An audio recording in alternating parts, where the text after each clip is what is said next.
We are back yet another week. We are unstoppable. This is are we on three? We're on three. Fright Reads presents Author Talks. We've been talking to some fantastic guest authors, and we've got in store a bunch of other things. We have people that aren't even authors scheduled up, which is pretty exciting. If anybody calls me on the technicality like they did before, I'm an author and I'm talking. So it's Author Talks. So we have somebody that has been at Fright Read several years now. I've done multiple signings alongside of this guy. He's a time travel nut, so much so that he bought his dream car several years ago, which I'm sure we'll discuss.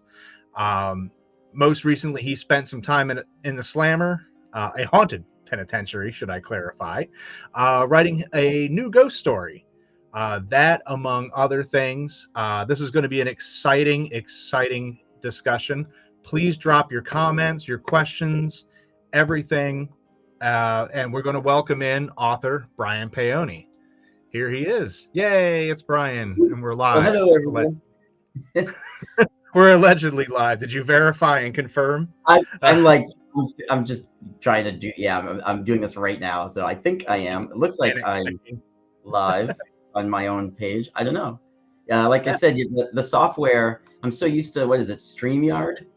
It's almost the same.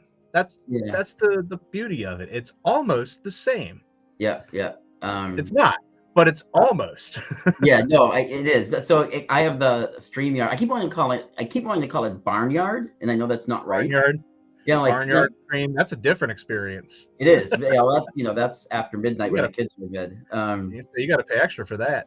Yeah. So no, because I have an account and I have all my stuff saved, the settings saved, where I don't have to figure anything out. And then this was asking me a bunch of questions I wasn't prepared for, and I panicked. You didn't study. So, hey, people are actually here, so that's woo. Yeah. You got people. I was going to pop that up when we were done putzing around.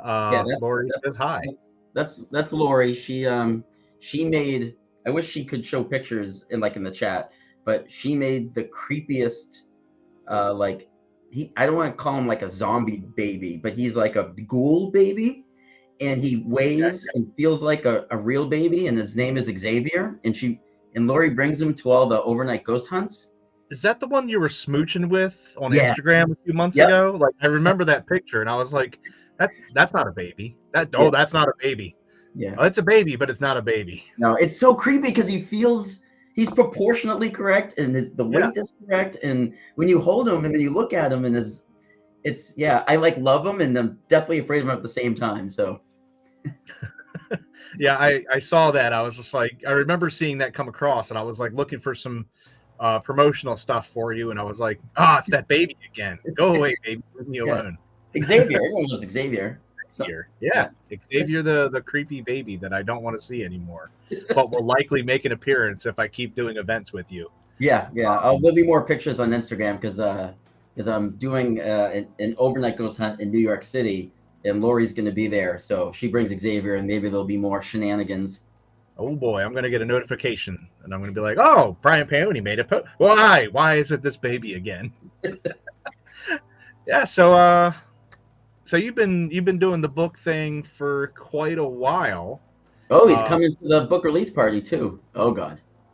Oh boy. We got to get a picture of him in one of the cells. He's coming for you. Yeah. Yeah.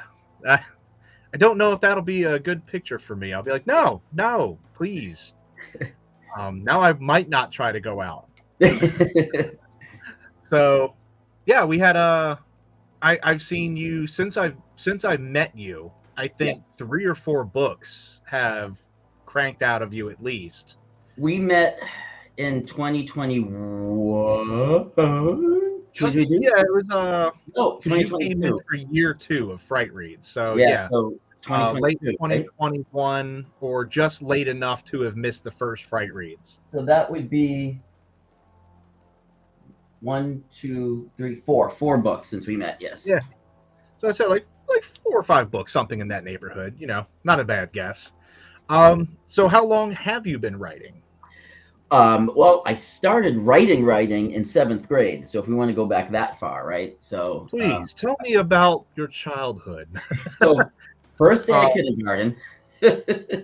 I wrote this picture. Yeah, exactly. Crayons and boogers.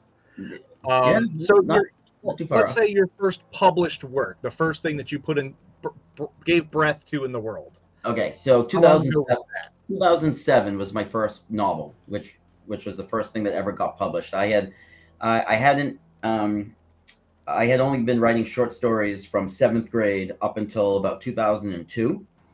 And I at that time, that I was in a metal band for years, and Yeah. the music was more important than the writing because I didn't know what the writing was going to do. I didn't know if there was a career in it. I was literally writing stories and only keeping them for myself, and kind of putting them in the proverbial shoebox. So after a while, you write 100 stories that nobody's read. You go like, why am I still doing this? Especially when like the band was kind of taking off, and that just seemed to be what was happening. So I think 2002 was the last story I wrote, from like 7th grade all the way up until 7th grade, up till 2002. And I didn't really know if I would ever do it again. But in 2005, so 3 years later, one of my best friends passed away. He was a drug addict, and he was the singer of a band. And I didn't really know what to do with that grief. I was very angry because I spent 11 years trying to get him clean. A lot of relapse. I don't know if you've ever seen the Basketball Diaries with Leonardo DiCaprio.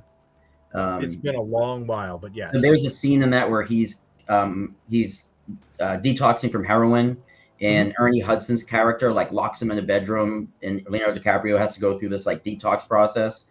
I did that one weekend with David. It wasn't as intense as the movie portrays, but it was one of those things where I made him stay with me for 72 hours while he detoxed off of heroin. So when he died, I felt betrayed, or I felt like I could have done something more. Yeah. And I became somewhat self-destructive, to be honest. And for about 18 months, I was pretty miserable and pretty self-destructive. And at the time, I was living with a roommate, and she's like, you're an author, or you used to be, or a writer. She's like, why don't you just write about it? Why don't you take the grief? Why don't you plug it in that way? Do something healthy and be cathartic, as opposed to instead of just raging around the room and being mad at the world for a year and a half. I mean, it was pretty awful. I was, I think of like the two lowest times of my life, and that's like one of the two. So I started writing. When you met me. What's that? Yeah.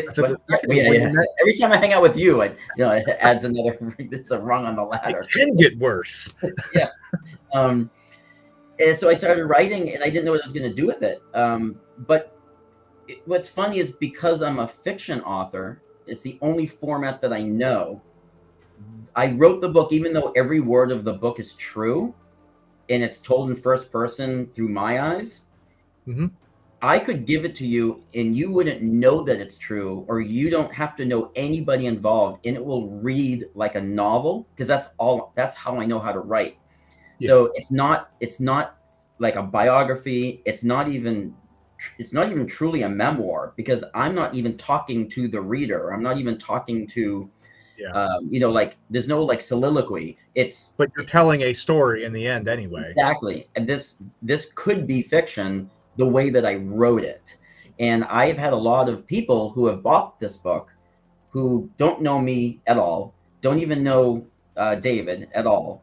But the premise of the book was interesting enough, where you don't need to know anybody, because I don't write it like it's a biography, right? It's not a bunch of dry facts. It's not a bunch of, you know what I mean? So it very well could be fiction, because I wrote it that way. And I don't know if that was a good thing or a bad thing, but it certainly sold a lot of copies right out of the gun. And and I was not expecting how many copies I sold. I was selling them faster than I could make them. And when I say make them, at the time, this is 2007, we didn't have Ingram and Amazon and all that. I was using a company in Rhode Island where they were printing the book in plastic spiraling the edges. You know what I'm talking about, right? Where Yeah, if you yeah. pull hard enough, the plastic pulls apart and you can get Yep, the yeah, right.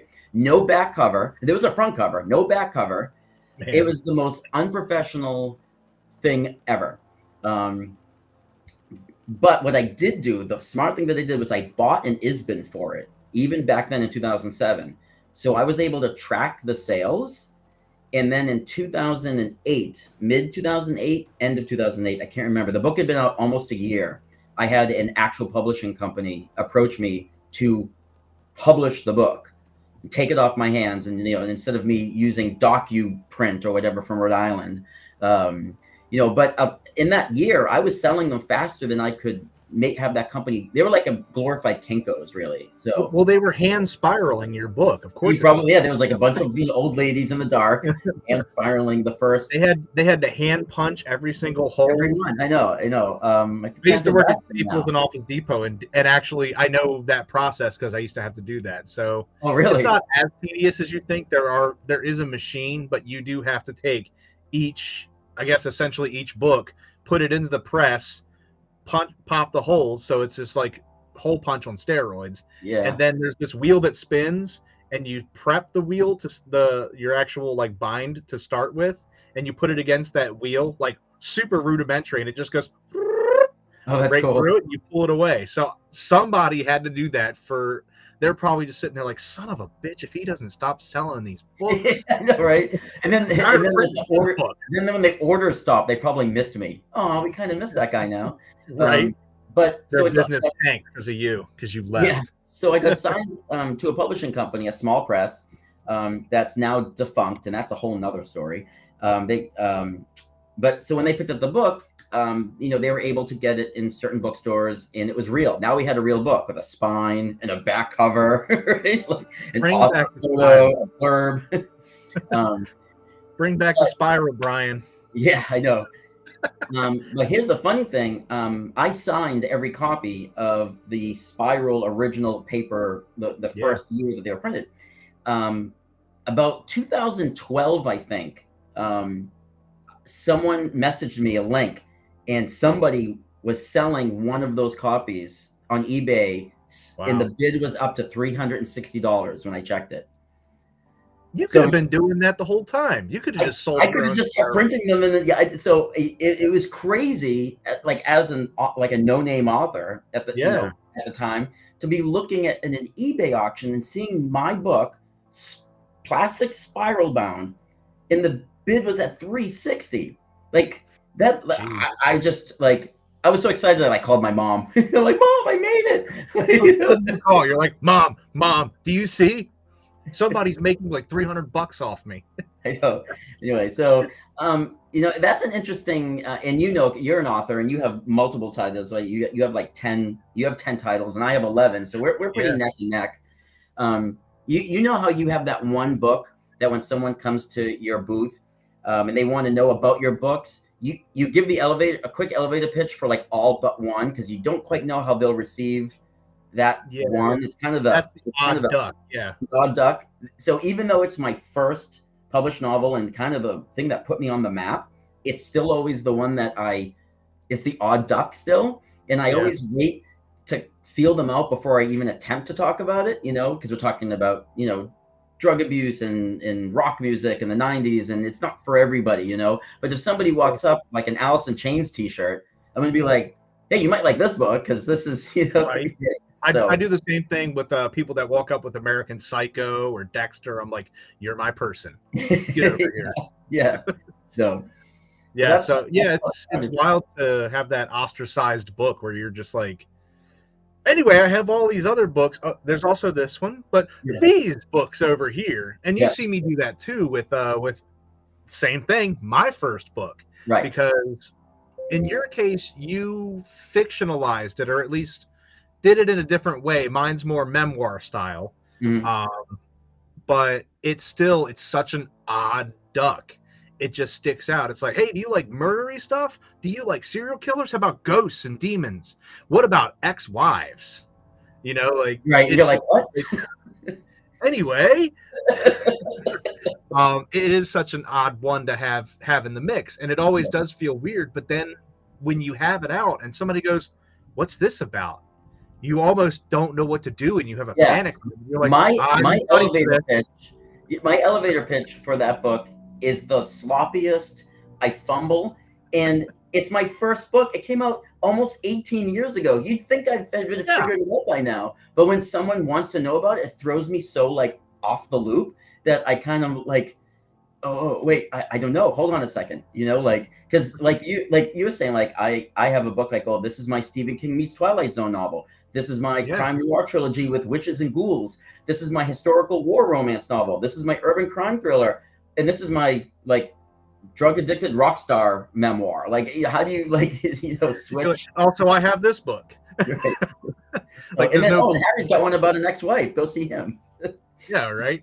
Yeah, it's so weird because, like, especially if you're, and I hate to say, if you're lumped into a category, like, I would say if you had to categorize me, I'd be horror author. But then you have this one book that is anything but. Like, is that weird to be like a? I mean, you would technically be a horror science fiction author, and then you have this other piece. Right. Is there anything that is it just so grounded in reality that it doesn't fit any genre other than just normal?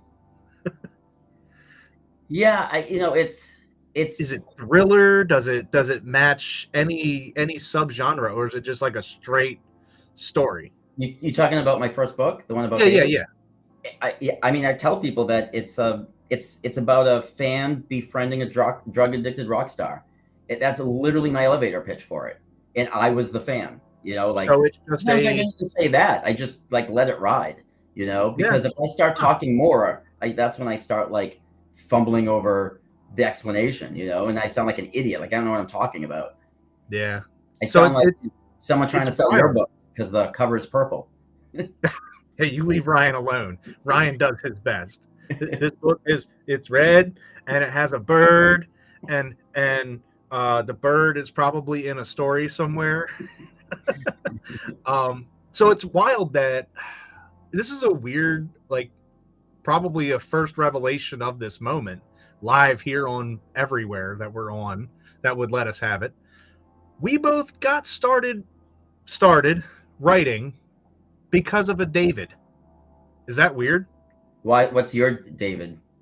So my buddy David, lovely British gentleman, very, very, very fell out of Doctor Whoville, 100%. David was a good dude, and we would talk about, like, he had a crazy ex, and I wrote a book, so did I. And I would just share him these stories and these wild anecdotes and expositions of stuff that happened. Like, prime example of my favorite one. This is the most harmless story. Nobody's bad or good or wrong or anything. This is just a very harmless story. I shared to him at one point in time that when we were looking for a venue to get married, my ex took it upon herself. Not you and David. Not me and David. But my ex took it upon herself to find a church, messaged me and said, I found a venue. And I was like, all right, dope. Works for me. Let's keep on trucking. And she said, by the way, we're Baptist now. Just like that. And I was like, huh, I'm pretty sure there's some kind of ceremony involved. There, you know, I got to raise my hand, you know, sacrifice a chicken. We do a dance at midnight in the moonlight. Something has to happen for this to like convert or transition over. It's not like going for tacos, right? I mean, it's got to be. Right? So, funny story about that. To caveat on that, so how quickly I was able to be converted to Baptist without even being there. Like, I was able to remote in. You tell her baptized or whatever. I don't know. So my ex, when we had split, her boyfriend person, he had been like, I guess his family was like traditional, and he wasn't allowed to date anybody that wasn't Hispanic. And I asked at one point in time, because I remember this got brought up in an argument or something. I gained this information somehow. And while we were fighting at one point in time, I yelled at her. I was like, how does that even work? Do his parents even know you're not even remotely Hispanic? And she's like, I am. I converted. Oh my God.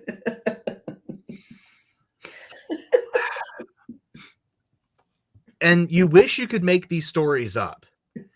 And I'm like, how did you like swear on like a twice, cheesy grilled burrito at Taco Bell? Like what I, where do you go with that? You're at a loss of words, and you're like, okay then.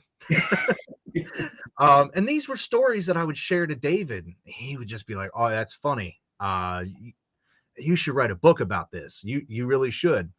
Well, one of the reasons that we walk for American Foundation for Suicide Prevention, and why it's kind of the flagship charity that I run with at Frightreads every year, is one of many factors is David.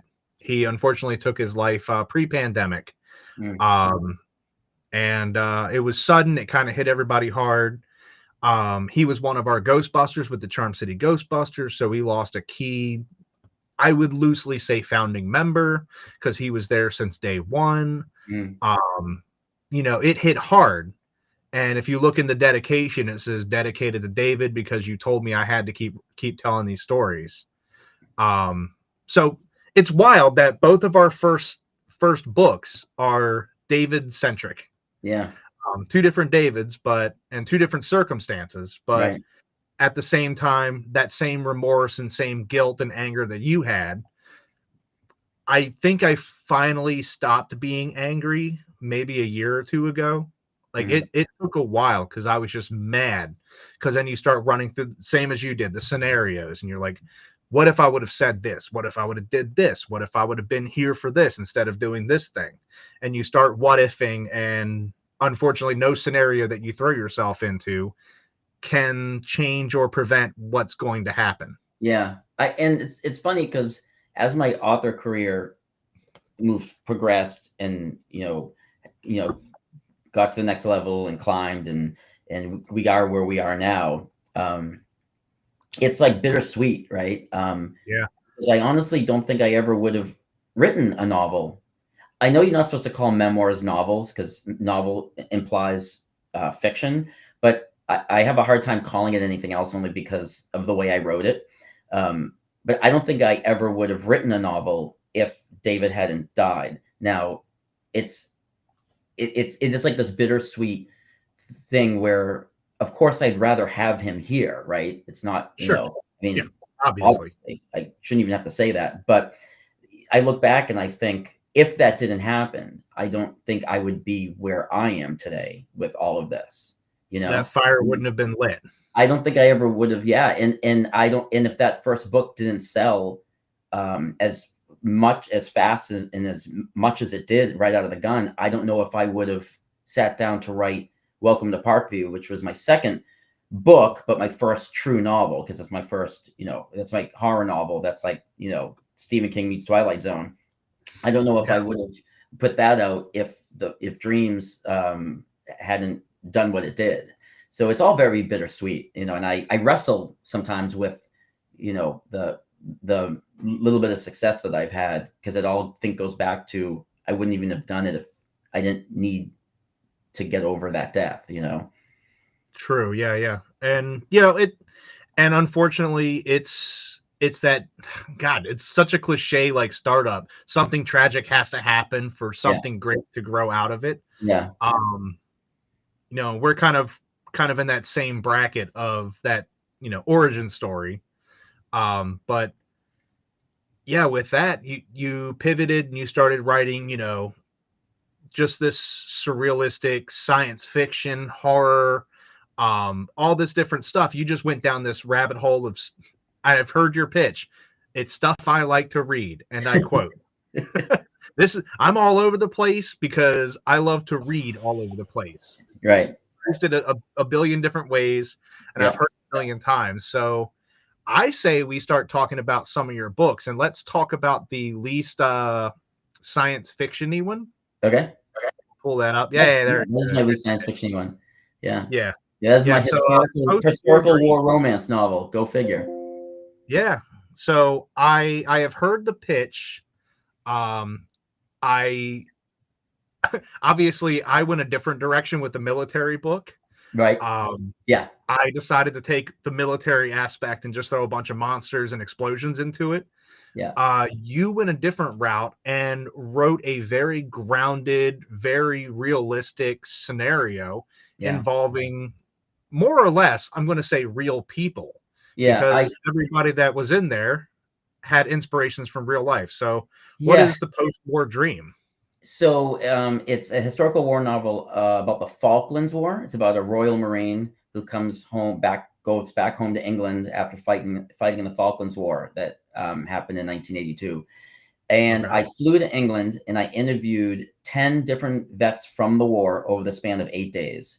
Some of them, I took them out to breakfast to interview them. Some of them lunch. Some of them were, let's go to a pub and get as shit face as possible. And, it all based on like their personality, what they were willing to do. I interviewed, what we would consider like E2s and E3s, all the way up to officers like O4s and O5s in the war. And then the major generals. You went from privates to like colonels and whatnot. Exactly. And I reached out to these people, obviously months, this took months of planning to set up locations, dates, times. I had no wiggle room. So if someone canceled, thankfully nobody did. But if someone did, I wouldn't be able to reschedule because I had every block of time was set up. And the major general brigadier of the entire war, like the Schwarzkopf of the Falklands, let me into his flat in London. And we sat down in his living room and he let me ask him anything I wanted. And at the very back of the book, if anybody has the paperback or the ebook, or if you go to pick up the paperback and the ebook, the last page is a picture of me and him standing in his flat in London. It was so amazing that the highest rank, the guy who was literally calling the shots for the war, let me come in and interview him. And what I did was I took all of those interviews and I made a composite character, right? So I took a little bit of everybody's story and I created a new human being that does not exist in real life. And then I dropped him into a very real war. And the battles are real that he fights. Those are all historically accurate. I did more research. I did so much research on this that my ex-wife said at the time, she said, you could teach a college course on the Falklands War with how much stuff you know about this war right now. Right. But I modeled it after the Born on the 4th of July setup, where Born on the 4th of July spends a tenth of the movie in the war itself in Vietnam. And then 90% of it is what happens when he comes back. Yeah, the post-war stuff is. That's what the book is about. The book, only the opening 2 chapters are the war, and he winds up disobeying a direct order. And because he accidentally gets his buddy in line next to him killed. And if he had obeyed an order, the guy would still be alive. So when he flies back home nobody flew back home. Sorry, they took the ships. When they shipped back home, of course, England won the war. So his whole neighborhood, they want to throw block parties. His buddies want to take on the book. They want to get him drunk. They want to cheer. Yeah. So he comes home to fanfare, which he doesn't want because he's dying inside with hero's remorse and survivor guilt and PTSD. So he winds up spiraling into a little bit of depression. Him and his dad become estranged over it. And he winds up getting into a fist fight in a pub over somebody who, instead of like congratulating him, even goes the other way and is like, oh, you think you're some big tough Marine, and they wind up getting into a fist fight. He winds up getting so hurt that he has to be taken to the hospital.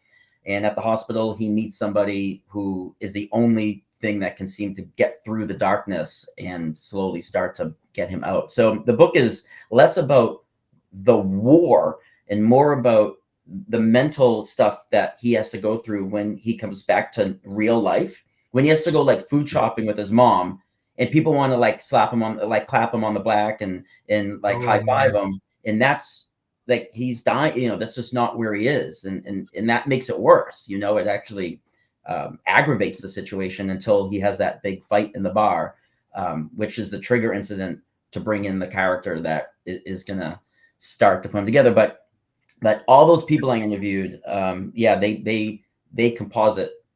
I took every single one of them gave me something that I built him with. So I Frankensteined him out of all of those people. So he's just an amalgamation of everybody's stories just put into like one guy. Yeah, which is awesome. Right. And that makes that character extremely multifaceted too, because you're not looking at this one person and their personality. You can play with everything. If one guy had a weird quirk where he liked a certain kind of tea, you could take that and mix that with a particular sports team that the other guy was a fanatic with, and take those two pieces of personality and make that into one person. Yeah, so we had a lot of fun. One of the guys that I interviewed was at a pub, and he was drinking, and he started to cry, and he started telling me his war story, and he was crying, very emotional. I mean, it was, you know, and I didn't know what to do. Do I hug the guy? He's a stranger, but he's crying, and I'm buying him beers at a pub, and what do I do? There's a scene, probably my favorite scene in the book, as the author to write, and I think came out really well, was the neighborhood throws him a block party. He winds up getting shit-faced before the block party so he can get through it. So he shows up drunk. And I used the gentleman that I interviewed in the pub who broke down. I used that experience and I turned it into a block party where he had too much to drink and he breaks down at the block party. Okay, yeah. So you took that situation and that was inspired to create that scene. And that's obviously two different levels of story, but I did a lot of that with Fubar. Like there's a lot of real moments that were inspired from my deployment, inspired from the loss of a few friends, indirect fire, all that other fun stuff that I got to deal with. And then my favorite part, the coming home aspect, as you mentioned, that's the hardest thing, is when you were, I'm sure it was a little different in the 80s and they're even less connected than we were able to be. Like, oh my God, I had Facebook. I could be on Facebook 4 to 5 days out of the week, any given week. They don't know the struggle. These guys had to write letters home, and sometimes they may or may not have gotten that postage. So you could be completely in the dark, especially if you were thick and deep into somewhere that just didn't have that infrastructure. Like getting into that headspace. But one thing is very consistent. It's that shell shock, that PTSD, whatever they want to call it at the time, for, you know, whatever cool phrase that was trending at the time. But all of those symptoms and side effects of the war are something that people don't take into account. And I absolutely love that you wrote that into this book. And it's not the defining portions of this character, but it's definitely a underlying personality trait that progresses the story. And I think that's absolutely fantastic that you include that, because everybody writes these war books and they're blowing people away and they're like, yeah, I'm completely fine. And then they just keep on trucking. I'm like, buddy, the second that the adrenaline stops, there's a Mack truck coming behind you. And you're going to get ran over by it. You don't know when. They could have taken an exit and, you know, they got to loop around and their GPS is going to fix it. But it's coming. And you don't know when or where it's going to hit you. I did have a good amount of the people I interview look me dead in the eye and say, why is an American novelist writing a book about the Falklands? Like, what dog do you have in this fight? That was a legit question. It's a fair question, right? Like, why did you get on a plane, fly over here to make us talk about, to open up these wounds? Like, who are you to write this book, right? True. And so there's two reasons for it. One, again, you know me pretty well. I tend not to like to do anything I don't know, cliche. I don't know if that's the right word. Yeah. I was trying Okay. to find like the different angle. And so what, I was going to write another Vietnam book or another World War II book or another Cold War book. We have so many of them. The Yeah. Falklands is such a anomaly of a war. It's wildly interesting. But why I got And into, you brought that up, and I was like, I have never heard about this war. I'm going to be yeah, very honest. I'm like, it is "Hmm, it's a yeah, crazy war. But why that war specifically is, for people who know me well, Pink Floyd's my favorite band, and their album The Final Cut is a concept album about the Falklands War. um, okay, and a lot of people don't realize that. And that it was listening to that album as a kid, and then like as a teenager, and then in my 20s. I just remember always finding the war interesting because it's something that like my favorite band was singing about, but it was never taught to me in school. Like you don't learn about the Falklands in history class, in high school. So yeah, yeah, it was always like this weird enigma to me. And then when I started like learning about it, I was like, there might be a book here, like for me. Like I was doing yeah. research just because I was interested in what the hell Roger Waters was singing about. And then it was like, wow, this war is extremely fascinating. And Hmm. then, then there's Brian, doing that thing where he tries to go off the beaten path, and Yeah, nuts. So that's kind of how, anyway, so yeah. weird, But but that does seem to be kind of your MO, is to get like head first into whatever you're writing. mhm. Um, you know, you I know you had another book where it involved a graffiti artist. Did you get headlong into the world of the graffiti? I I went to imagine Compton. I went to the Bronx. I hung out with a bunch of graffiti artists. I you was tagging tagged a police bunch of stations. things. Yeah, tagging things. But yeah, that's what I picture. Is now I'm looking at you because like you've done this for several books. I'm like, well, clearly he had to have murdered people too to get really into the headspace. Um, but the one that because I didn't want to go too long with everything else, because I wanted to make sure we gave time to it, because it's such a fascinating backstory, and I put together a couple of pictures. You're going to be caught off guard because I'll be like, ta-da! So Wonderful. you spent time in a penitentiary.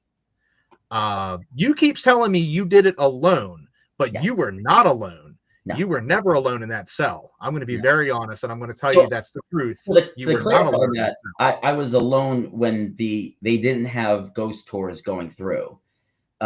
So the way that it's set up, is the way that Missouri State Penitentiary, their ghost tours are set up. It would be, there's 4 buildings that the ghost Mhm. tours go to, and I was allowed free reign of all 4 buildings. One of the stipulations put on me to write this book was I could not impede the ghost tours. Like I couldn't get in its way. I couldn't, like ghost people Yeah, paid money for this ghost tour. Stay away from the ghost tours. they don't want to see the So guy tapping away on a keyboard. right. So when I would get there, I would get the schedule, so I knew the times of all the tours. And those tour guides are so good at their job that they know exact what building they're going to be in at what time. It was down So to the if minute. yeah, Yeah, if I was in like A hall, which is housing unit 4, I might be in there writing alone, but the ghost tour would come into housing unit 4, and I would kind of stay quiet, like in the corner and write. But they'd be in there for about 20 minutes, and then they'd leave, and then I would be alone again until the next tour came through, which would be about an hour later. So then I'd be alone for about an hour, and then I'd have 30, 40 people around me for about 20 minutes. yeah. So the alone thing is somewhat misleading, but Well, you so keep when a saying tour that was you're there, alone for time. I don't think you were ever alone at all. because I know what you're getting at, and Yeah, I yeah. hate I when don't people. think you were. And you keep inviting me to this thing to come down and explore this penitentiary with you, and I don't know if I want to go down there to this empty penitentiary where nothing is in there. But I'll hold your hand, Harry. It'll be fine. thank you, thank you. I was going to hold your hand anyway, but let's. This is such a. I think it's a cool thing for you. I'm back in the blood again. It's always awkward. Um, looks like I've had an accident. Um, so These Walls Still Talk Yes. hasn't really officially debuted yet. No, It's the book in the book release pre-order party. phase, what have you. So you've been working on this for a while. I know you went on what, like 2-3 trips or something to hang out with yourself. No ghosts, absolutely no spirits were in the room with you. Right. Um, while you typed this, and you were in there for, as far as I understood, all hours. Like nothing Yeah, I was was really there. off the table, more or less. You So, could be in there day and night. yeah. Tell me about how Get Haunted got you involved and stuck you in jail to tap away at a book. Um, yeah, so I was out in Missouri already for work, for training. And I was out there for 10 weeks. And one weekend we were bored, the people that I was with, because we were put up in barracks. So it was a situation where I was in barracks with 42 other people. I forget how many there were. And we started to run out of things to do towards the end. And one of the guys suggested, hey, the Missouri State Penitentiary has overnight ghost hunts periodically. There's one coming up this weekend. Do you want to go? I'm from Salem. I was born and raised in Salem, Massachusetts. I lived in a funeral home, for Christ's sake. And I've never been on an overnight ghost hunt in my life. I was like, that sounds amazing. Yeah. So I went, and was smitten. When the time ended to leave, I think it went till 3 a.m. that first night, or 2 a.m. I didn't want to go. Like, they had to drag me out of there, to the point where I was like, when is the next one? Because I'm coming back. And the next one happened to be the following weekend in a ghost hunting company called Get Haunted. They're out of Pennsylvania. Was hosting that particular night. And the Lorraine Ed Warren Museum was also going to be there with some of the artifacts from the museum. So I bought a ticket. I went the next weekend, and Get Haunted hosted it, which means that they hosted the event. They took care of the touring part of it. They took care of the teaching you how to use equipment. They took care of, those kinds of ins and outs. And then in A Hall, the whole back half where the dungeon is, was the Warren Museum, artifacts from the Warren Museum. And Nesper, who's the not company, but the entity that is in charge of Ed and Lorraine's museum now, they were there to answer questions about the artifacts. So we had two separate kind of businesses working in tandem. We had Get Haunted, who was in charge of kind of the hosting of the party, and we had Nesper there for the artifacts. And it was during that night when I said, there's a book here. It was one of those, I said, this, I don't know what it is, but there's a book here. Like, I can't, I was so enamored by this ghost hunting experience. And now that I was there with a professional company showing how to use equipment, and this is what they do for a living, and I was like, my God, I don't know what this thing. So that was my second time there. I reached out to one of the tour guides and pitched the idea for a book. This is Jenny. She's she's amazing. And she said, well, why don't you come back next weekend during the day, and I'll walk you around in daylight and we'll talk. So I went back to the penitentiary, now in daylight time. She met me there. She wasn't even working that day. She met me there because they have day historic tours. So the night is the ghost tours, the day is the historic tours. So walked around, I pictured the idea of the book. And I wish I could remember exactly how it happened. I don't remember, but somewhere along the lines of us talking, it was brought up, like, wouldn't it be cool if I could write the book there, at night, while ghost hunts and ghost tours are going on around me? But it was more of wouldn't it be cool if, not how do we make this work? Wouldn't that be kind of cool? Ha ha ha. And I think Jenny may have been like, well, why can't you? And I was like, I don't know. Why can't I? Wait a minute. I was like, whoa, what are you saying? Your hypothetical became fact. Yeah. And then there's a prison boss, her name Sheila. She's in charge of the tours. She's in charge of the staff. She's in charge, everything goes through her. And I believe it was Jenny that ran it by Sheila, kind of pitched the idea. Yeah. And then I talked to Sheila, and Sheila was like, yeah, she's like, let's meet. How much time do you need? Here's your rules. Here's your do's. Here's your don'ts. Here's your can'ts. Here's your cans. And I was there for 8 weeks. Wow. So you just kind of hung out and did ghost stuff. Yeah, Just I wasn't, yeah. So I was only allowed to be there. Hey, look at me. That's the last night. I think that's the night I finished the book. That's in the lobby. Um, look, you just hanging out in there I with was all the writing. ghosts I can see watching my over your laptop. shoulder. Yeah. The ghost proofreading from the cage there. Yeah. Yeah. I was gonna say, so one of the very strict rules, absolutely. It was basically one of these rules that like if you break this rule, you're banned from MSP forever type deal. Is I could not be on the property unless at least one in staff was also somewhere on the property. So Yeah, I couldn't be in there you couldn't alone. just appear Yeah, I and couldn't. Well, I just start couldn't writing. be there, right? If they if they locked up because it was in between tours, I would have to leave and then come back with them, right? So that was very one of the strict things, which is fine. So there's a lot of kind of back and forth, in and out. That's cell 20. There is some stories in that cell, which are in the book. And those walls talked. Yeah. So it was 8 weeks, and I would say, yeah, and I was alone if there wasn't a tour, or a ghost hunt going on, and if it was going on around me. But the property's so huge, right?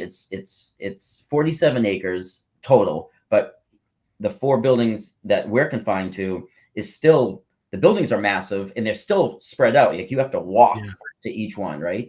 And so even if there was a ghost hunt going on, I might not even see somebody for a whole hour, like because the place is so big. Like if I was sitting in a cell, someone might not even pass me for a while because the place is so big and people spread out. So there were two places I would not go by myself: the dungeon and 3D. 3D is where they kept the criminally insane.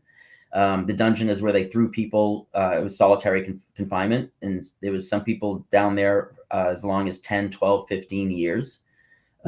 One guy was down there for 17 years. He came out blind, couldn't see anymore. He dictated a book. He published a book about it, which is crazy. But those are the two places that is the scariest. And everybody knew that I wouldn't go down there by myself. So if anybody was going down there and they saw me, they would grab me. They'd be like, hey, Brian, I'm going down to the dungeon for a bit. Do you want to come down and write? And yep, I would go down. And then when they leave, they'd be like, Brian, we're leaving. And I'd leave because I am not, I do not stay down there. Yeah, that was scary. So yeah, I remember getting your updates periodically, and you had this library of photos that were taken. You had all of that, but like that whole experience in there, with the book.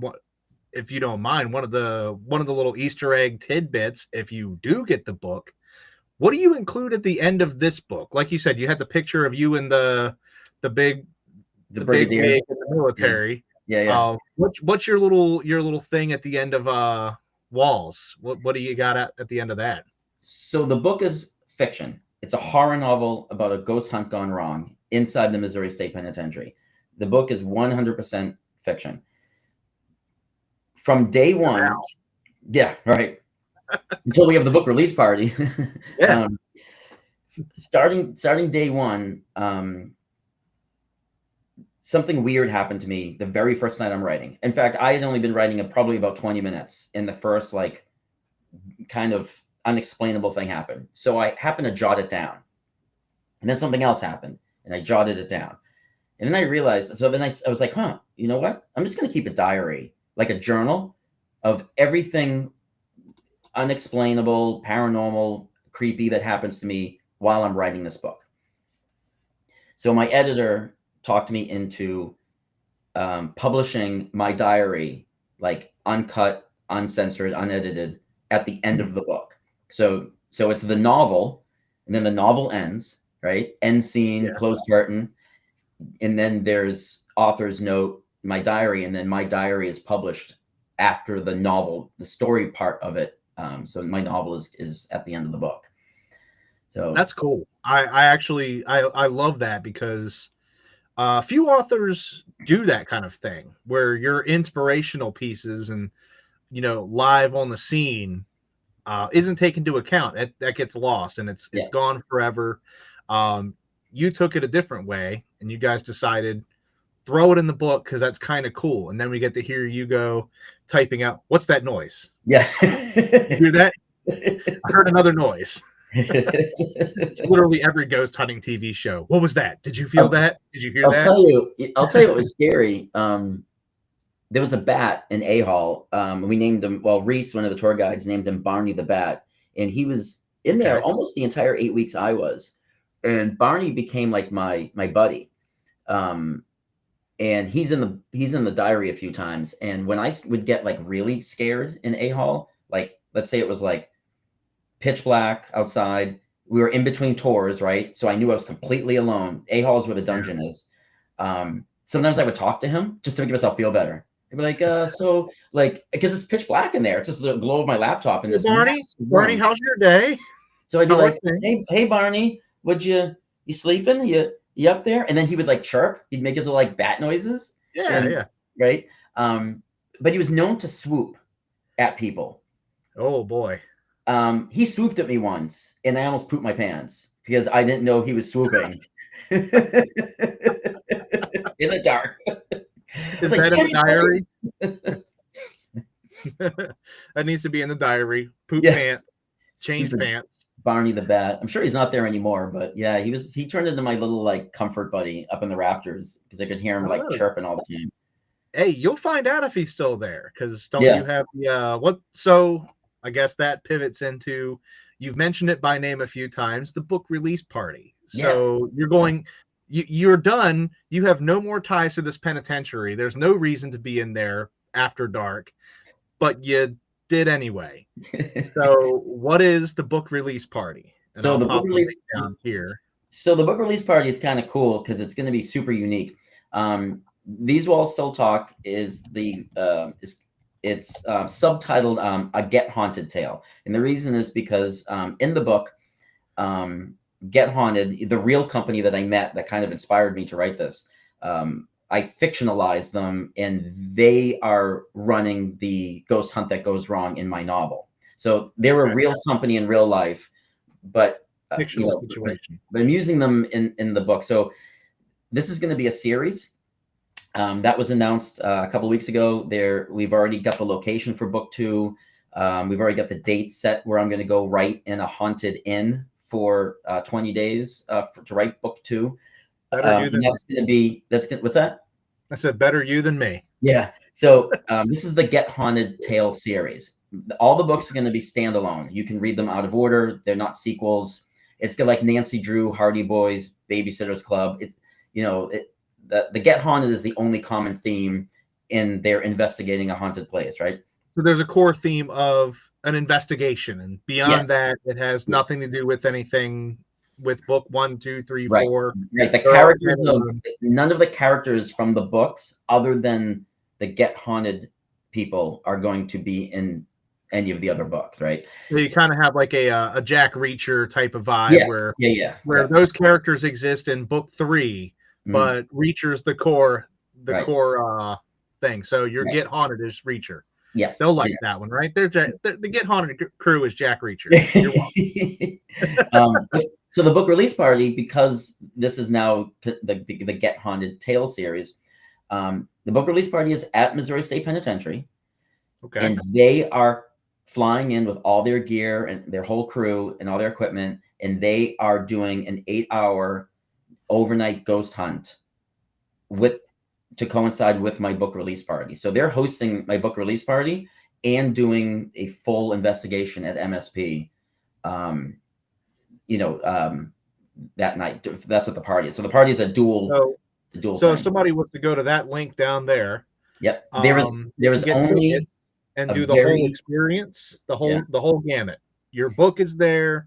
They get to meet you, and they get to meet the infamous Get Haunted and do a Get Haunted tour. Right. It sounds like, is that the general synopsis? Yeah, and and I'll be taking people around and showing parts of the penitentiary where different scenes take place.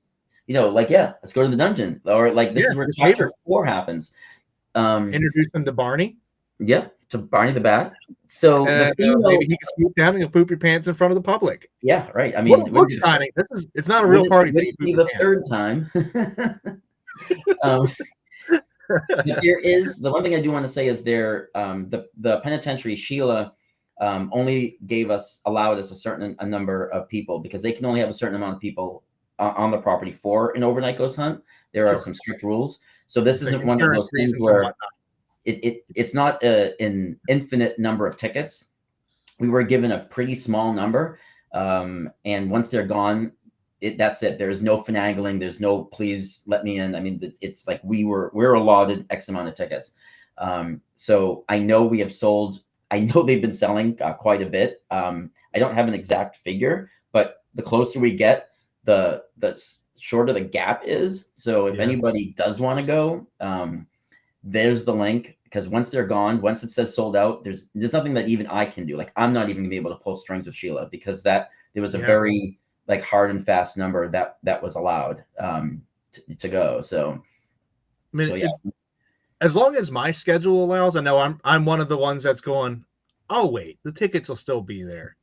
I'm going to be at Frightreads this fall going, damn, I should have went. So I'm looking at possibly doing it.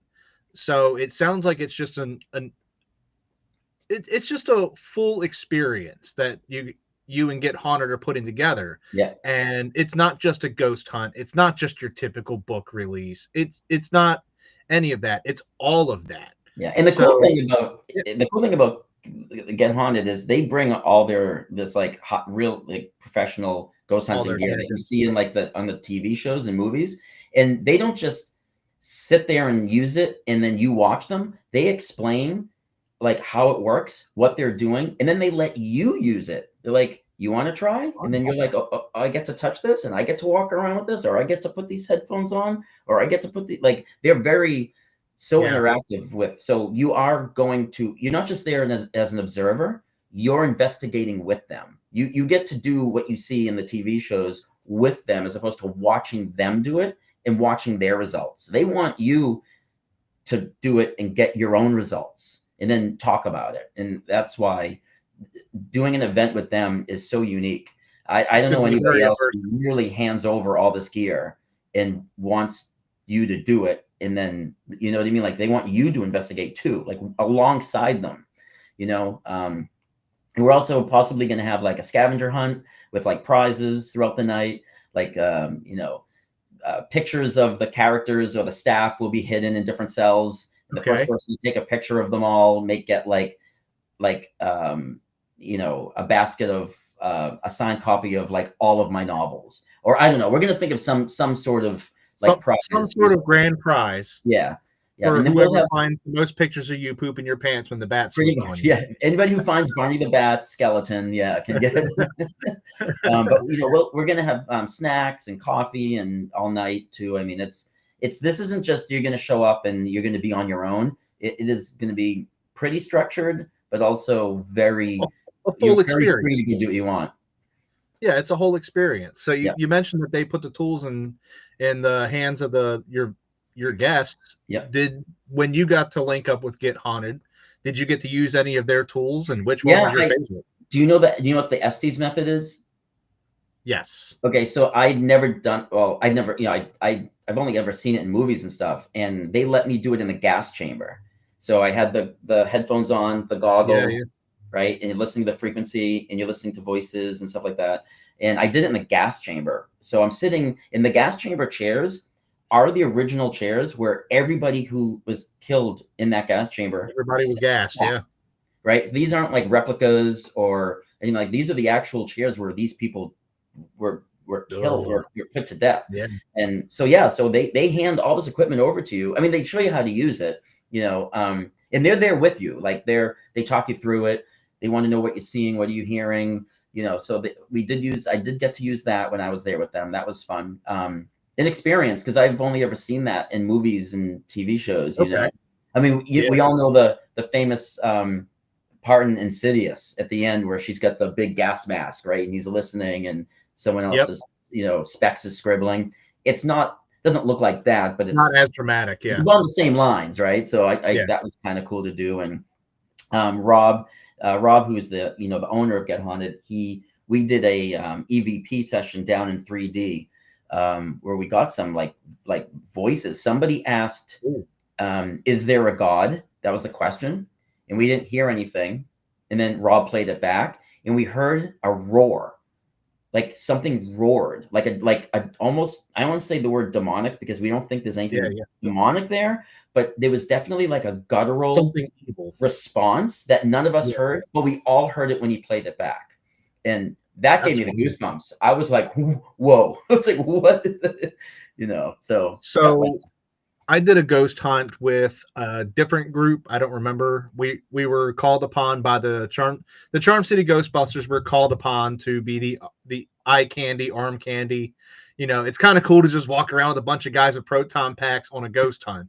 And it's like, well, this could be the worst ghost hunt ever. There's one. You're welcome. You're welcome. Bill's in the mail.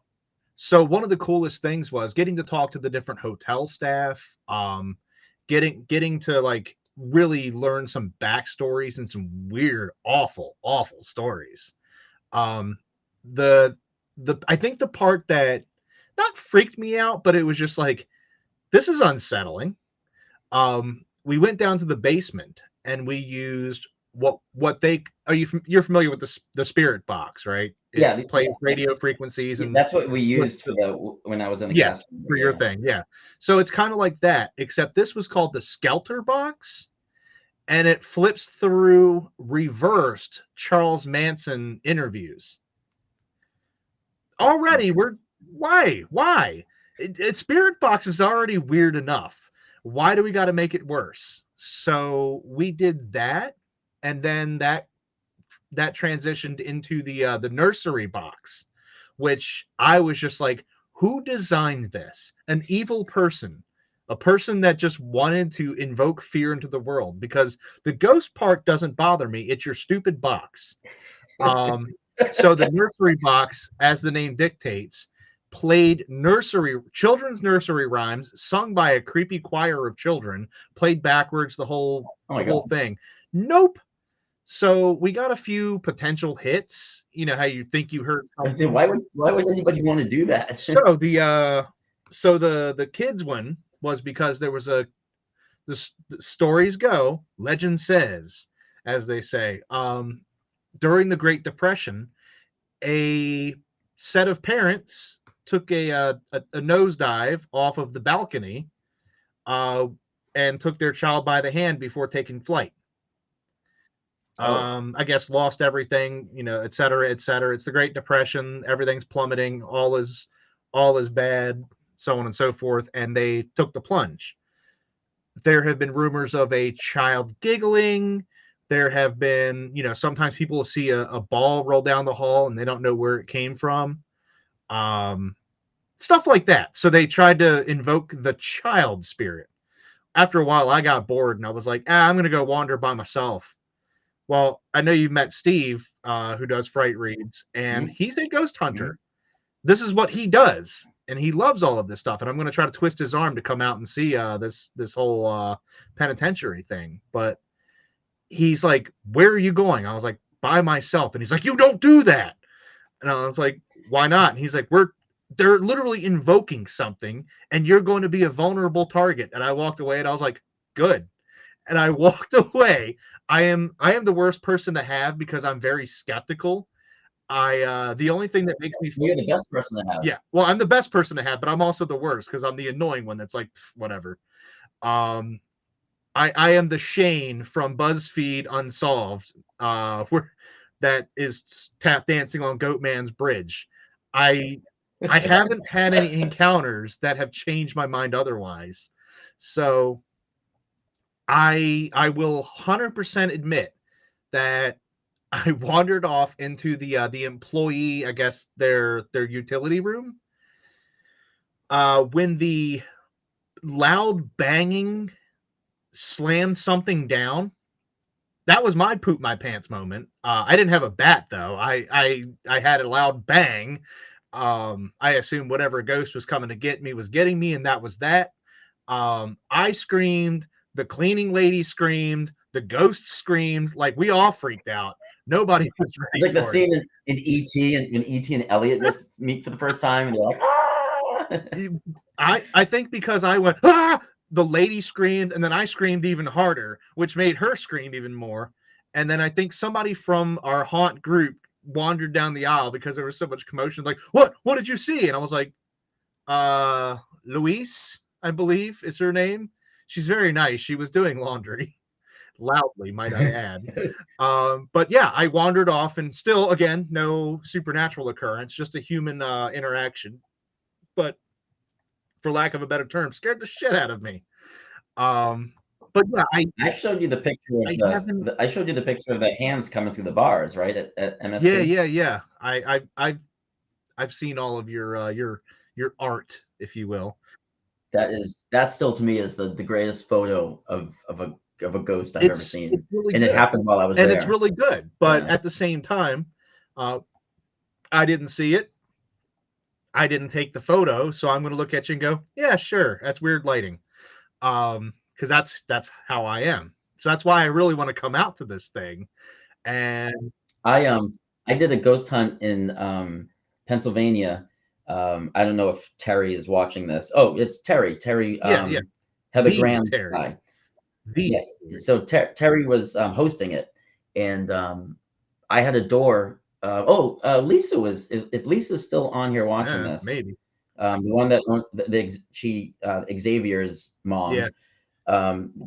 We had a bathroom door. After I said, okay, well, fuck it. If you're not going to do anything, I'm leaving.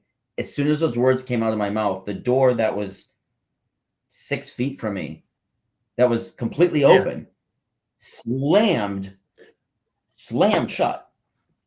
And they say everyone who was there said they've never seen a human run up a flight of stairs that fast. Didn't even touch a single. I don't even remember touching the stairs. I was like, you know, when like floated. the Flintstones run or like Scooby-Doo runs, I just, all I know is that the door slammed and I was on the 3rd level of the house, like immediately. I didn't even know how I got up there.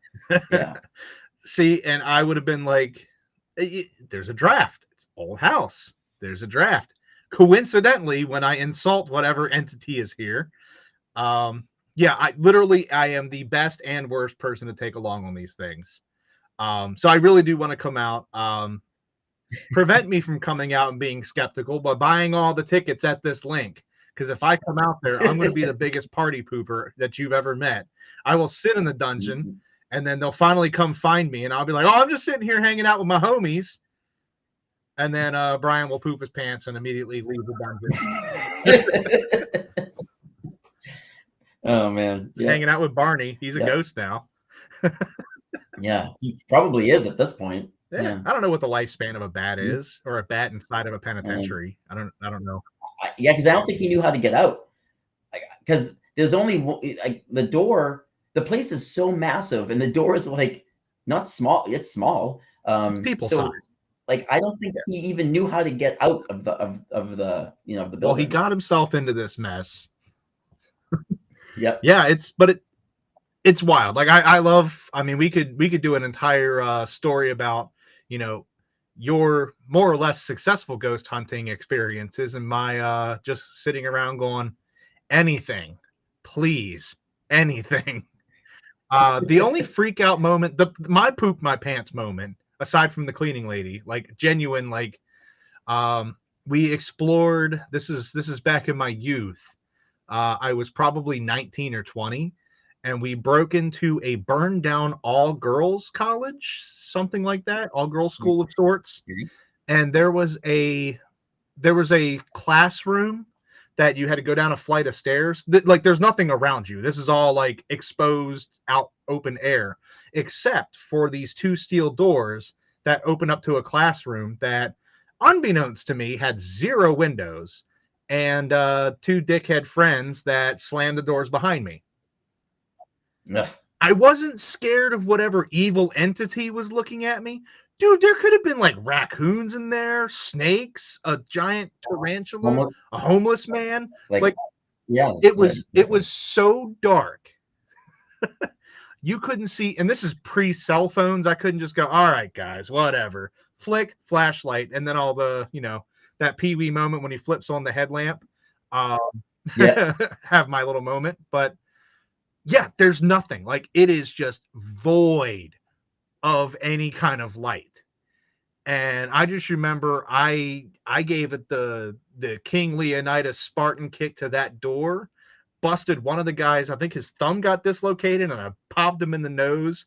And the other guy was laughing so hard he peed a little. I mean, it was great. He's like, you got scared. And like, yeah, I don't know what's in there. Yeah, it was a ghost. No, I mean like living, weird, creepy, alive things. I don't know what was in there. We didn't scout So ahead. the dark that you're talking about, the dungeon has that darkness. They call it cave dark. Yeah. Where you can't, if your eyes are open and you even do like You can't this, see you it. still can't even Yeah. see your hand. That's what the dungeon is, because the dungeon is underground, no No windows, natural light, no and nothing. it's a horseshoe. So by the time you get to the backside of the horseshoe, even with the door open to the dungeon, and even if you had the light from like the hallway pouring in, you've gone far enough around where you are. Closing your eyes is brighter. That's wild. See, I'd be interested just Like going that out there. was my joke. I was like, when I was in the dungeon, closing my eyes was brighter, So, it's yeah. Yeah, and it sounds like fun to me. I would probably go down there and mess around. And it's funny because I'll play games like Phasmophobia, and I'm terrified playing the game because I know something's supposed to be in the room with me. There's guaranteed because the computer program says so. In Right. real life, dude, I am just bold. It's a whole different me. So I don't know. Maybe you'll see Phasmophobia me if I go into that dungeon area. You'll see me just like nope, nope, nope, slowly just like power walking my way to whatever light I can find. We can hope. Yeah, it's fun down there. Sure. Eye roll. It's fun. He says with such enthusiasm. But and now that we have like the location and the dates all booked for what's going to be book 2, I'm going to Kentucky to a building that is considered Kentucky's most haunted like structure. And it's been many things through the years. It was a post office, it was a brothel, it was an inn, it was a train ticket station at one point. It's been around since between 1830 and 1860. I think they don't have an exact build date. There's some it's wonky. had a good run. And next to it is an old Civil War cemetery. So they get a lot of shadow figures and like what they hear. They see things that have to do with like wartime out in the cemetery. But inside the house, it's called the Ditto House, and it's the last name of the person who supposedly built it or lived there first. I'm not sure on that. Yeah. So DITTO. And if you even Google it, there's all these articles about it being like just absolutely 100% like certified haunted. And the people who own it, Ernie and Denise Pack, and they've been gracious enough because they're so excited and enthused about what I did with the penitentiary novel. They suggested to open their home to me for me to write a book 2. I didn't even know there was going to be a series or a book 2 until I met them one night in New Jersey at a supernatural soiree that Get Haunted hosted on the Battleship New Jersey. And we were talking, and Wade, who's in charge of the Warren Museum, introduced us to each other, and we were just talking, and they were just like really, really excited to have me come and crash with them for like almost a month when it's all said and done, to write book 2 again on location, but in a different location. And the two things that they have the most is they have giggling children, and then the children climb into bed with you. Like you can feel them on the mattress with you. Thank you. And there's a documentary was just released yesterday or the day before. I remember I sent you the link. and they did a 40-minute episode on the house. These ghost hunters came in, and in one of the scenes, Denise writes the word "hi" in chalk on a kid's chalkboard and leaves. And when they come back, nobody went in the room, also drew on the chalkboard next to where she wrote "hi." Nobody went in that room. Okay. Right? Really weird. And then the second thing they have is there was a salesman, traveling insurance salesman, back when it was an inn, and he would stay there and they would gamble there, and he was caught cheating, and theory is that they murdered him. The people, that were playing the card game killed him, and they see what they think is him constantly in the house. And he's so frequent that he just becomes like, they're like, yeah, he's just there. And you go, well, like when it becomes so normalized that they see him. And he's got a weird name. I can't remember. It's like Silas or Silos. I can't remember what it is, but I'm going there in May for 5 days for research and outline purposes only. So I'm not going to write anything to do. I'm not going to write any part of the book during those 5 days while I'm there. I'm going purely to just for research, and then outline the plot, outline the novel, talk to the owners. I get to stay there. I get a feel for the place, get the layout, hear the history, do things so I'm not saying I might be pronouncing his name wrong, or I think it's 1830. Like I want to come back with accurate notes, full research, right? And then I'm going for 15 days. So I'm going for 5 days in May to do the research outlining, and then going for 15 days in July into August to write the book. So they're giving me 20 days, which I can do. But I'm going to be living there. Where with MSP at the penitentiary, when they closed up, I would have to go to a hotel and wait for them to reopen. So I had a lot of time where I wasn't in the penitentiary writing. So when I say 8 weeks, that's kind of, again, somewhat misleading. But Ernie and Denise are they're giving me a room for, these 15 you're days. In there 24/7 for those. 24/7 writing in the house. And they're going to go to work, and I'm going to be alone with the giggling children and the salesman and all the dead Civil War soldiers. And have a party. So it's I'm going to tell you something. I'm more nervous. I'm more scared to stay there than I was at MSP because you'll be you're more alone. Like but you're also, it's more of a confined space. It's a very claustrophobic old inn, where MSP, it's 4 buildings and 47 acres, and every building is massive and wide open.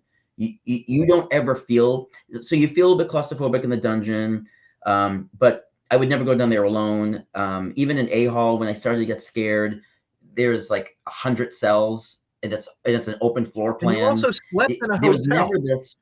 You were miles down the road at the Motel 6, Holiday Inn, whatever, safe and sound, having some Waffle House, enjoying your life before you went back to work the next day. Right. You don't have that opportunity. So that's what a wild thing. When they, even like Denise says, we know we're gonna go to work, Brian. We work, our normal 40-hour work week or whatever. She's like, we won't be here. Like, you're gonna have to just deal with it.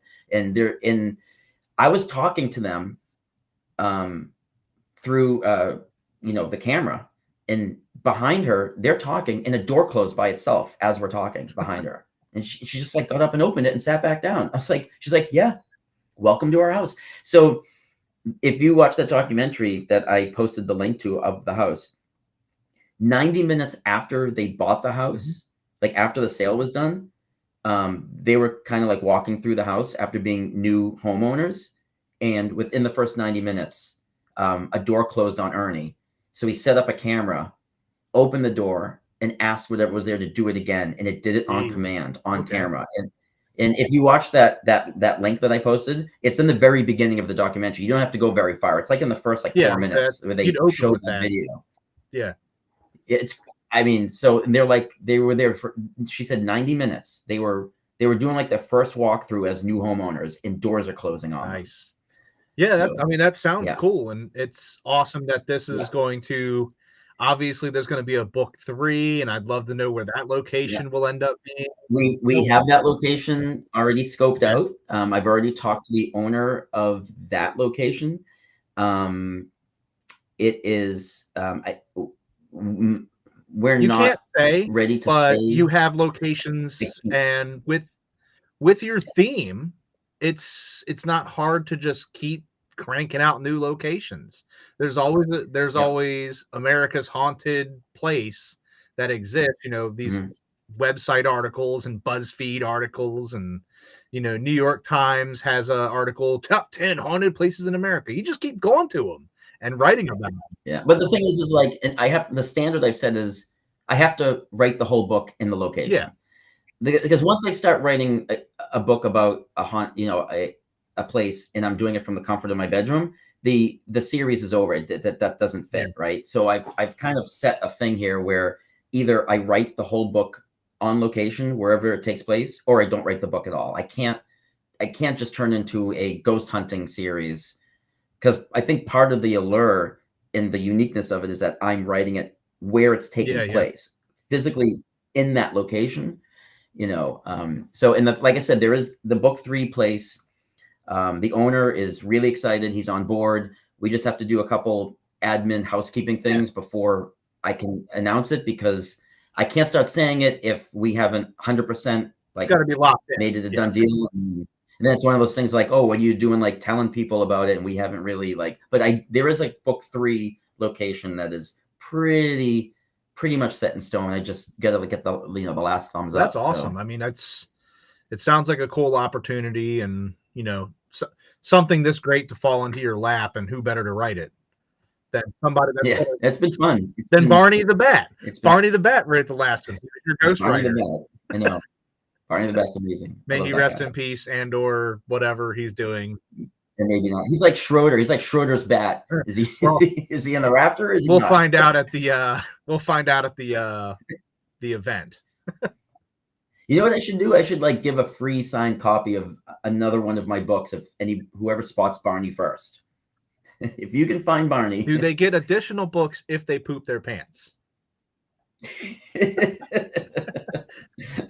They come shuffling over to you. So I saw Barney, and I need the restroom. There's 2 books. Congratulations, buddy. But I'm looking forward to Get Haunted. I'm looking forward to the Get Haunted series to become a thing. Starting with These Walls Can Talk. I would love to see book 2, 3, 4, book 20. This is some Nancy Drew level, God, could you? And then what about a movie deal? That I know. Then you get that, and then it just becomes a movie about a ghost hunt, and then it's full circle. I know that's like where it's at right there. Yeah, I mean it sounds cool, and then you gotta have your cameo. You can be Barney the Bat. They just you dressed up. You're the one making the noises. Do I go like caw? Yeah, absolutely. But yeah, it's an awesome experience for you, and I'm glad that you got it.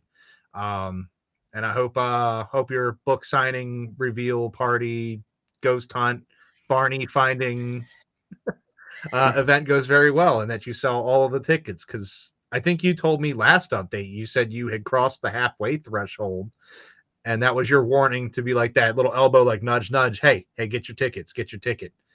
Because there are no exceptions, even for close friends and contacts. Like if you don't got a ticket, you don't get to go in. So the thing is like Sheila put a very specific number of people that can be on the property. Like we can't violate that, So I'm gonna put that one more time, so it's the last thing everybody sees. The link is in the comments wherever they are, down here, over there, whatever format this ends up on. Yeah. And if you go to my website, which is just myname.com, the banner on every single one of my pages on my website is the link to buy a ticket. So if the ticket link itself is not working, or you can't see it, If you just go to my site, there's the banner of my website is that link. All right. Well, there you have it, folks. You can meet Brian as early as the end of this month at Halfway to Halloween at Marley Station Mall. We're gonna have a good time. I had a nice conference with Hera's Nightmare, a super awesome local haunted house experience that's up there in I think Westminster. I had to talk him down because he was building something way too big. Hey, you get Carlos started, man, he'll build you an entire city. This man will not stop. He's super talented. So for his best work, you can go up to Hera's Nightmare and see their like in-house permanent things. But he's building us a very mobile this little mobile exhibition of Hera's Nightmare, a little taste, if you will. So I think you'll be probably in the vicinity of that. So we're gonna have awesome things going on. I believe you're also hosting a panel about marketing. There's going to be a lot of really cool stuff. So definitely check out Halfway to Halloween. We've been posting the link of frightreads.com. That's the catch-all. Just hover over Halfway to Halloween, hit get tickets. Come down to Marley Station Mall in Glen Burnie. If you can't make it on April 26th, sucks, but you can always try again. In September, the 13th and 14th, we're going to be at the Howard County Fairgrounds with a even bigger and better event where Carlos doesn't have a ceiling limit, and he's building me something that I'm afraid to see because he said, so it's bigger. How much space do I have? And I'm like, well, what are you building? And I was told to give him constraints. Otherwise, he will build an entire room full of something. So we're going to have that. The Ghostbusters are building something. They're bringing something wild. All I know is it involves a lot of wood and plywood, and that's all I've seen coming and going. And they requested a certain amount of space, which is more than the Ecto one. So I'm excited to see whatever they slap together. There's a lot of really neat things that we're able to do at the new venue. So in either case, Halfway to Halloween is going to be a fun experience. You could watch some awesome movies at the theater, meet the cast and crew down the other end of the hall, or wait until it's September and come see us out in the middle of the fields, and we're going to have a great time with whatever that turns into, because it's getting pretty big. Did you see? You've seen some of the guests, and you actually pulled some strings and pulled one of them in. We got Freddy Krueger's mom, Beatrice. Beatrice Bopple is fantastic. What a lovely person. We have the Super Troopers cast member, Eric Stolhansky. He's not booked because of Super Troopers. It's Club Dread. There's your horror connection. You're welcome. But we got the rookie rabbit himself coming to join us. We have Patty Mullen, who played Frankenhooker. There are still names that I won't disclose right now because this is live and not already has happened. So we have a handful of awesome authors. Always see that list on frightreads.com. But you came to me with an interesting question. You said, would you be interested in Jane Jensen? And I kind of just stared blankly, and I was like, I'm not opposed. And the gears had to turn and go down the Troma road. I had to go to Tromaville for a minute. And I was like, oh, Tromeo and Juliet. Okay. Yeah. No, 100% connection. Plus a fantastic industrial music artist. I went down the rabbit hole of her Spotify, and I was like, yeah, I vibe with this. This has been a while since I had an industrial phase. Late 90s, early 2000s, like around when The Matrix was popular. That was around that window of time. Then it kind of piddled off into whatever it turned into. And I was like, oh, I'm back, baby. I'm back. But I'm super excited. Jane's fantastic. I'm super excited to have her at the event. And like, well, you're just full of special guests. I'm always willing to take the suggestions. But you can thank Brian when you come up to Jane's table and you get to say hi. Thank this man right here for making a quick text or phone call and saying, hey, it'd be really cool. I was like, Jane, so there's this festival that I kind of help out with. You know, I didn't even know how to pitch it to Mhm. her, you know, and she was like, super cool. It's like, okay, Yeah, let's she's move forward. she's been very receptive and extremely excited. So this is who you have to thank. Um, in addition to our super special guests, we're going to have absolutely awesome face painting, which all the basic stuff's covered. We got that covered for you, so it's free face painting. You can go build arts and crafts with Nikki. I legit sat down and colored in a bluey coloring page to mellow No, out I love it. this past event. I was like, I just need to sit down. I'm doing this. Um, Isn't there going to be a time machine there or something weird? no, no. There's going to be something weird there, though. It's author Brian Paone will be there. Um, so, um, as I mentioned earlier with the Ghostbusters, we got the Ecto 1 there, the Jurassic Park Jeep, Life Found a Way, and it's going to be pulling inside of our doors and going where there are no roads, because it's inside of a building that would be weird to put roads in, will be a DeLorean. And you will be able to find one particular author next to said DeLorean because it's his. Hooray! It was in the description. We're going to talk time travel and DeLoreans. Um, but yeah, you can meet Brian, take a picture with the DeLorean, buy some books, make it a whole experience. It'll be a blast. So that'll be in September. Go to frightreads.com, get your tickets, take a look at the entire guest list. We're updating. There's an announcement tomorrow of more people coming. It'll be an absolute blast. Be sure to follow Brian on all the social medias. See where he's creeping around next to write notes for the next book. And as always, follow Fright Reads for the latest updates of videos, celebrities, ticket information, etc., and so on.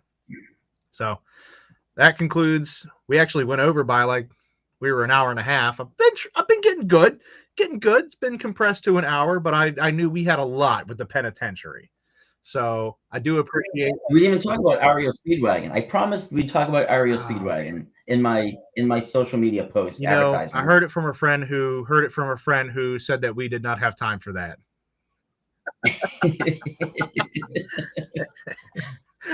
Oh man, yeah, these are all deep cut, super jokes built in of our many experiences at sightings together. REO Yes. Speedwagon was a very open and stuck to threat. If nobody came to see us discuss our books, we committed. A horror Yeah, name. well, we committed to it and we delivered. Can't say we didn't deliver. So thank you everybody for viewing, chiming in. You did have a comment. I'm sure you saw it in passing. Darcy had commented that you're her favorite author, and she will have all of your books read by the time Fright Reads happens. Which That's a boy, tall that's tale. I mean, a five tall. and a Yeah. half, 6 months, something like that. Yeah. That's a commitment. Um, Yep. yeah. So we'll hold her to that. It's here. It's written. We'll for posterity, we'll pull it back up one more time. This is legally binding. She will have to have them all read. So quick, write like 47 more books and publish them like one a day. They'll all be haikus. Haikus. I'm in. Haikus. Will they be haikus from the prison? About Yes. all haikus about Barney the Bat. Barney the Bat. Bat's Yes. haikus. Well, I should do a children's book about Barney now, like a why tie-in. not? Why not? It writes itself. Barney the Does. Bat, who hangs out in a well, I don't know if you can use a haunted penitentiary. That might be a bit much for the kids, but I'm sure Barney the Bat Or on adventures. Barney's dead and he's a ghost hanging out with the other ghosts. Maybe. Maybe. There's something there. You know? Maybe. I'm gonna flesh You that walked out. into that building and you said, there's a story here. You looked at that bat Yep. and said, after crapping your pants, there's a story here. Yeah. All right. Well, thanks, Brian, for tuning in and doing this whole thing. It's always a blast. We haven't done this for what, almost 3 years since the last iteration of it. Yeah. My God, been Yeah. slacking. But it's great to have you. Great to talk about the penitentiary. All your great books. Check out brianpaone.com for all of his books, all the links. You can get them at pretty much any bookstore that you want. Just ask them for them if you don't see it on the shelf. Or you can hold off and buy every single book from him, like Darcy, and read them by September. And come out and meet Brian at both events, Halfway to Halloween and Fright Reads Book Festival. Details at frightreads.com. Thanks, and we'll see you next weekend or next week for our. Are we back on? No, we're still on Tuesdays. Still got a Tuesday one. We'll be back 8 o'clock Tuesday night next week. See you there. Thank you for coming, Brian.